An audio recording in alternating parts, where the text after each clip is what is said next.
ఈరోజు గారిదిన్న మండలం ఎర్రగుంట్ల గ్రామానికి చెందినటువంటి గిరిజన రైతులపై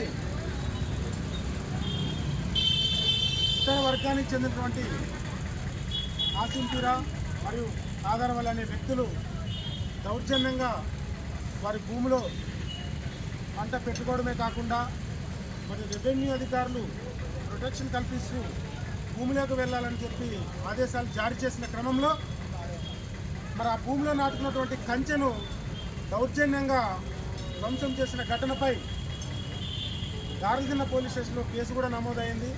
అయినప్పటికీ కూడా వారిలో తీరు మారకపోగా పదే పదే వాళ్ళు ఏర్పాటు చేసుకున్నటువంటి కంచెను దౌర్జన్యంగా తొలగిస్తూ వీరిపైన దాడులు చేస్తూ మానసికంగా శారీరకంగా వేధించినటువంటి ఘటన చాలా బాధాకరం.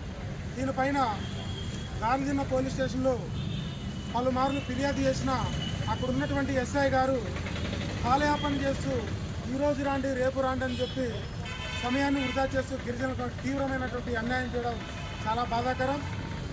అక్కడ ఉన్నటువంటి ఎస్ఐ గారు మరియు ఎవరైతే గిరిజనుల భూమిని కబ్జా చేసుకున్నారో వారు ఇద్దరు ఒకే సామాజిక వర్గానికి చెందిన వారు అవడం వల్లనే ఈ గిరిజనులకు న్యాయం జరగలేదని చెప్పి మేము భావిస్తున్నాం. దీనిపైన కూడా జిల్లా ఎస్పీ గారిని కలిసి ఫిర్యాదు చేస్తాం. అదేవిధంగా సిఐ గారి దృష్టికి కూడా పలుమార్లు తీసుకొని వెళ్ళాం.